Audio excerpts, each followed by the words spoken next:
Salah satu kerugian dalam berternak itu karena banyaknya pembelian biaya pakan ya. Jadi kalau kita sudah berbudidaya maggot, itu artinya kita bisa memproduksi pakan sendiri.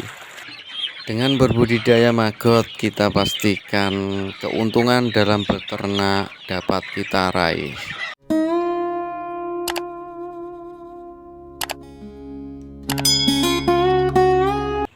Assalamualaikum warahmatullahi wabarakatuh. Jumpa lagi di channel saya, masih di seputar budidaya maggot. Untuk video kali ini kita akan berbagi pengalaman, berbagi tips ya, khususnya bagi pemula yang ingin berbudidaya maggot. Di sini kita akan berbagi pengalaman betapa mudahnya beternak maggot serta betapa murahnya dalam mencoba berbudidaya maggot. Video ini kita buat ya karena banyaknya teman-teman yang sering berkunjung kemari, dan sebenarnya mereka sangat menginginkan untuk beternak maggot. Kenapa banyak sekali khususnya yang teman-teman yang beternak itu ingin beternak maggot? Itu karena melihat betapa banyak sekali ya manfaat atau fungsi maggot itu sendiri. Dan untuk kami memang dulu itu mencoba maggot itu karena sebagai pengendali lingkungan ya, karena sebagai agen pengurai sampah itu sendiri. Dan sekarang sudah meluas ke lingkungan, ke tetangga-tetangga, semua mendukung dan memberi sampah-sampah organik itu ya, seperti sisa-sisa makanan itu yang jika dibuang sembarangan atau di dekat rumah yang ada lingkungan di kampung itu akan menimbulkan bau. Nah sekarang sudah tidak lagi karena bisa kita kasih pakan ke maggot. Dan yang kedua itu sangat jelas ya, maggot bisa menjadi pakan alternatif untuk ternak, misalnya ternak unggas, ayam, atau ternak ikan seperti lele itu. Karena dari maggotlah lalu kita tanpa ragu, tanpa berpikir panjang, kita berani beternak ayam, serta kemudian menyusul kita berani beternak lele ya. Karena kita sudah tahu ya, kita punya maggot artinya kita memiliki pakan sendiri selain pakan pabrikan, selain beli. Dan jelas nanti kita sudah bisa membayangkan kalau kita punya pakan sendiri yang gratis ya, pakan alternatif, pakan yang gratis berprotein tinggi, yang cepat ya menunjang pertumbuhan ternak-ternak. Namun rata-rata mereka mengeluhkan atau beralasan yang tidak ada tempat lah, atau tidak ada modal, karena mereka itu melihat kondisi kita yang sekarang ini ya, yang memiliki media yang lumayan luas, dan mereka tidak tahu bagaimana awal dulu kita mencoba berbudidaya. Maka mereka itu membayangkan itu budidaya maggot itu harus bermodal besar, harus mempunyai tempat yang luas, padahal tidak begitu juga ya. Sebab kita bisa memulai dengan modal yang kecil atau dengan media yang sederhana, karena kita sifatnya kan pemula atau baru mencoba ya. Ini adalah media yang dulu kita gunakan untuk menetaskan telur ya. Dengan berbekal 1 ember cucian ini, kita menetaskan dulu itu 4 gram telur, yang dulunya itu per gram itu 5.000 ya, 5.000 rupiah. Dengan berbekal ilmu atau pengalaman dari tanpa guru ya, dulu kita itu cuma menonton YouTube dari para peternak senior, dan terus kita pelajari, kita tetaskan telur banyak 4 gram di tempat ini yang dulu kita beli dari online, karena kita dulu tidak tahu ya di mana kita harus mencari atau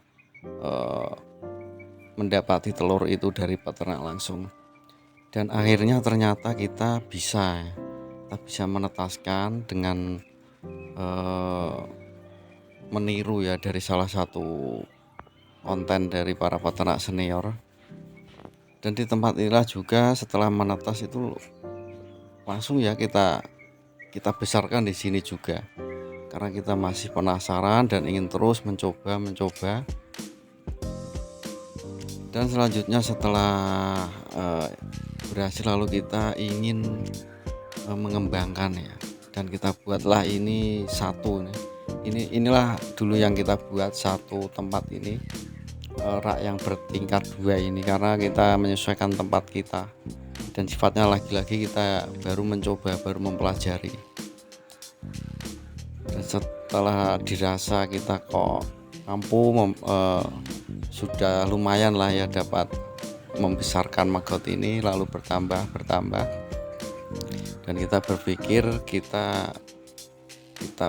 berniat ini harus saatnya kita membuat kandang lalatnya ya, supaya tidak beli terus untuk telurnya.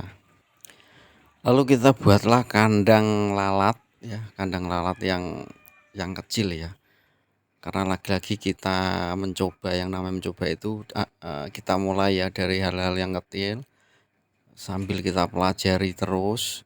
Dan ini cuma berukuran 60 kali 1,5 meter ya, dan tingginya itu sekitar 2 meter ya. Dari sinilah kita coba merawat lalatnya supaya mau bertelur, dan itu pun penuh dengan kesulitan ya, kesulitan demi kesulitan kita pelajari terus, dan akhirnya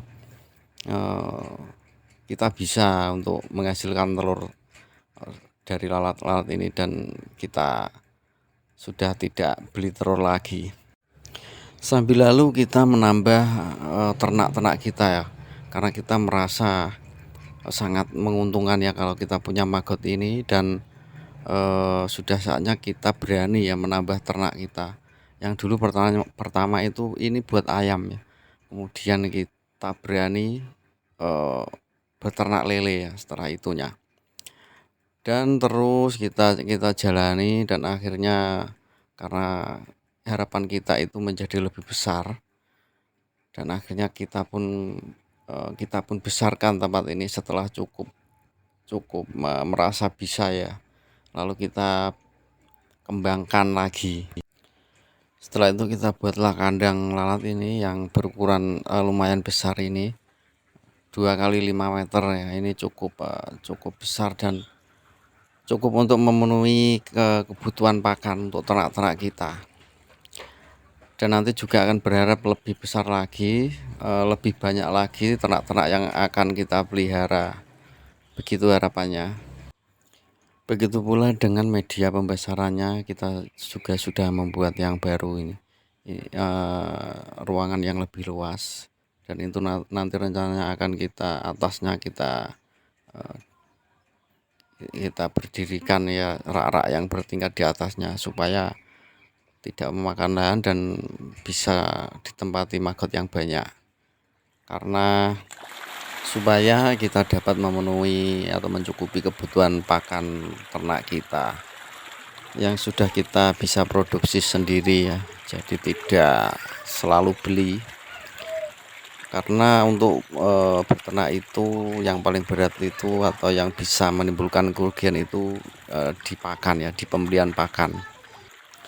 Jika kita sudah memiliki maggot atau memiliki pakan alternatif untuk meringankan biaya pembelian pakan, maka kita sudah bisa tahu ya hasilnya keuntungan di depan mata ya.